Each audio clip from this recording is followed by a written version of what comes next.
नमस्ते दोस्तों, मैं अंजू शर्मा घर बाहर और दुनिया में आज आपके लिए एक नई रेसिपी लेके आई। तो दोस्तों, जैसा कि आपने चीज़ों को देख के समझ ही लिया होगा कि आज हम क्या बनाने वाले हैं।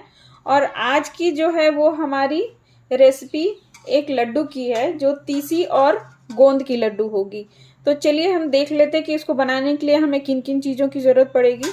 ये हमने 1 कटोरी गुड़ लिया है। ये लगभग 2 से 3 वेली गुड़ है।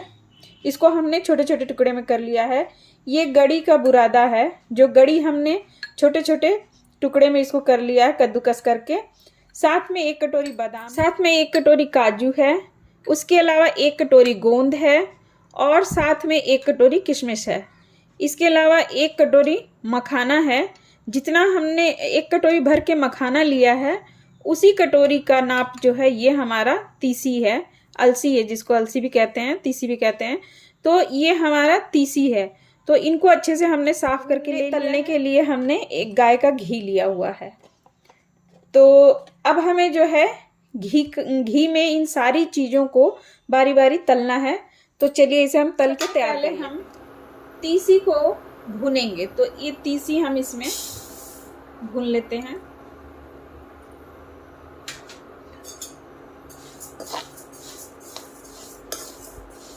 देखिए, जैसे कि आप आवाज़ सुन पा रहे होंगे, तो तीसी जो हमारी चटकने लगी है।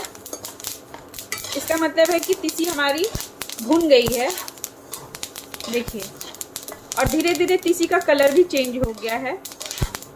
तीसी में एक चमक सी आ गई है, आप देख सकते हैं। तीसी में एक बहुत अच्छी सी चमक आ गई है। तो ये तीसी हमारी जो है भुन चुकी है और इसमें अच्छी सी खुशबू भी आने लगी है। तो बस इस स्टेज पे हम इसे भून के निकाल लेते हैं। इनको भूनने के लिए हम लगभग आधा चम्मच के लगभग या 1 चम्मच आप डाल दें इसमें देसी घी, और इसको फिर हम इसमें गोंद डाल के अच्छे से गोंद को भूनेंगे।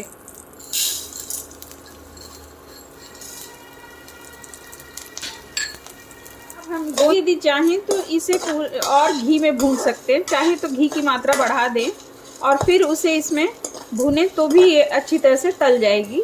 पर मैं इसे सूखा ही भून के इस तरह से निकाल रही हूँ। देखिए हमारी गोंद कितनी अच्छी तरह से फूल रही है।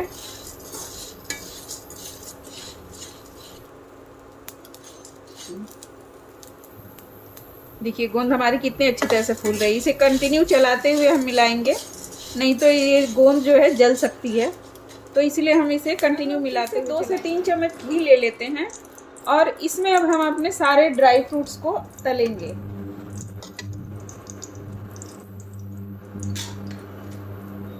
ये बादाम हमारा थोड़ा चटकने लगे तो अब इस समय पे हम अपना काजू भी इसमें मिला देंगे, क्योंकि काजू को हमें बहुत ज़्यादा देर तक नहीं तलना है। तो अब इनको साथ में एक साथ तल के हम निकालते हैं कि इसमें जो काजू हमने डाले थे, काजू का भी कलर चेंज होने लगा है। तो अब हमें वापस हम अपने किशमिश को तल लेंगे। जितने किशमिश है उनको भी तल के निकाल लेंगे। किशमिश भी हमारे अच्छी तरह से फूल गए हैं।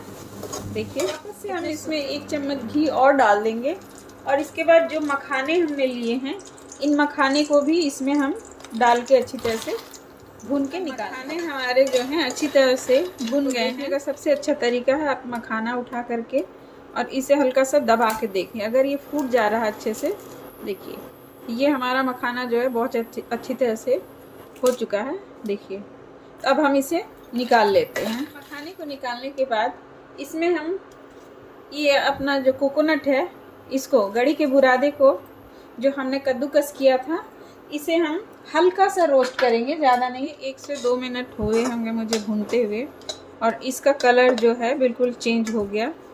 तो बस हम अब इसे इस स्टेज पे निकाल लेंगे। इसे भी हम निकाल लेते हैं। हमने अपने सारे ड्राई फ्रूट्स को तल लिया है अच्छे से और हमारा तीसी भी भुन चुका है अच्छे से।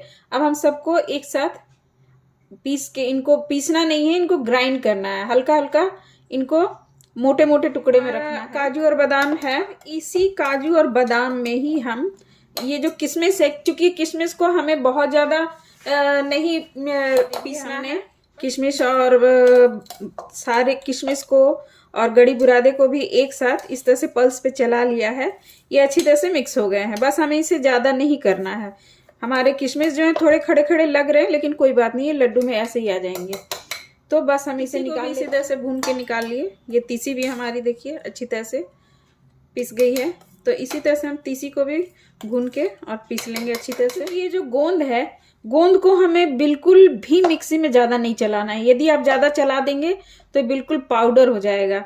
तो इसका क्रंची टेस्ट के लिए इसे हमें बस 1 से 2 पल्स ही इसको हमने बहुत ही फाइन नहीं इसको पूरा अच्छी तरह से पाउडर नहीं किया है।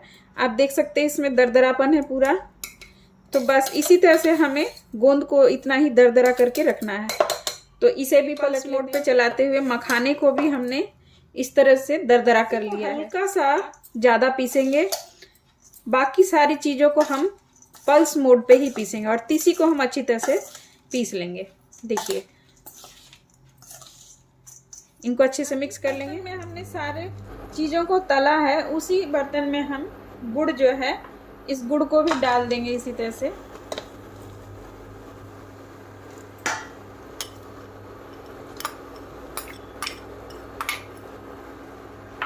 और इसको अच्छी तरह से हम पिघलने देंगे। इसे हमें किसी चाशनी में नहीं बनाना है, एक तार की चाशनी नहीं बनानी है, किस तरह का चाशनी नहीं बनाना है। बस इसमें हम हल्का सा पानी जो है, लगभग 1 से 2 चम्मच पानी डाल देंगे, जिससे गुड़ हमारा चिपके नहीं और अच्छी तरह से ये मेल्ट हो जाए।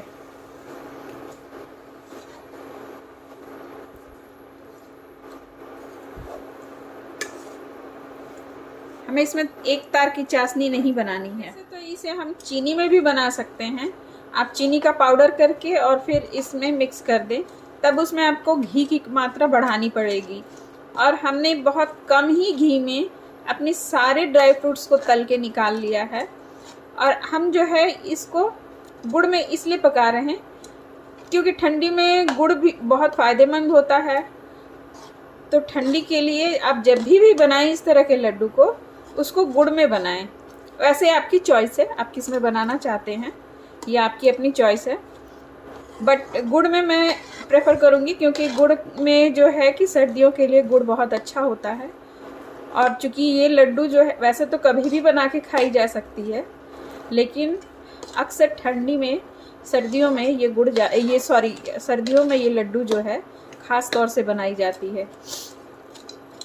तो देखिए हमें सिर्फ गुड़ को पिघलाना था और ये जो है हमारा गुड़ अच्छी तरह से पिघल चुका है।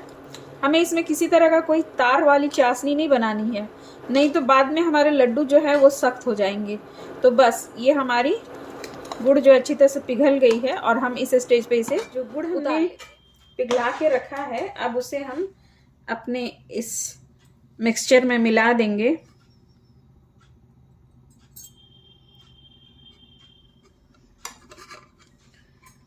और इसके बाद इसे हम अच्छी तरह से मिक्स करेंगे। इसे गर्म में ही मिक्स करेंगे, नहीं तो ये ठंडी होने के बाद आपकी लड्डू बनाने में दिक्कत होगी। तो पहले इसे अच्छी तरह से हम अच्छी तरह से हाथ से मिक्स कर लेंगे। देखिए सारा जो चाशनी है उसके साथ सारे सूखे हुए मिक्सचर को हम अच्छी तरह से मिला लेंगे। और अब इसको हम जल्दी जल्दी लड्डू बनाएंगे, क्योंकि ठंडी हो जाएगी तो फिर दिक्कत होगी, आपकी लड्डू बन नहीं पाएगी। तो बस इस तरह से आप छोटे छोटे लोई लेकर के और लड्डू बनाते। जो भी चीज़ हमने मिलाई है, यकीन मानिए वो हमारे हेल्थ के लिए बहुत ही फ़ायदेमंद है। खास करके ठंडियों में तो ये जिनको जोड़ों का प्रॉब्लम है या जिनको किसी तरह का पेन है हड्डियों में, उनके लिए भी ये बहुत ही फ़ायदेमंद लड्डू है। तो इसे आप रोज़ सुबह में ब्रश करने के बाद एक खा सकते हैं। इनको इसी तरह से खाया जाता है। जनरली हमारे घर में नानी दादी जो हमारी होती हैं, तो वो इसी तरह का लड्डू बना करके अक्सर पूरे परिवार के लिए रख दिया करती हैं। तो ये जो लड्डू है ये आज से नहीं, हमेशा से ही इस तरह से हर घर में बनाई जाती है। आप भी इसे इस तरह से बनाएं। यदि आप मेरे चैनल पे पहली बार आए हैं तो प्लीज़ इसे लाइक और सब्सक्राइब करें और अपने दोस्तों में भी इसे शेयर करें, ताकि ज़्यादा से ज़्यादा लोग इससे लाभ ले सकें। और यदि मेरी रेसिपी पसंद आई हो, आगे आप कुछ और जानना चाहते हैं, तो मुझे कमेंट्स में ज़रूर बताइए। मैं वो आपके लिए रेसिपी लेके ज़रूर आऊँगी। वीडियो देखने के लिए आपका बहुत बहुत धन्यवाद।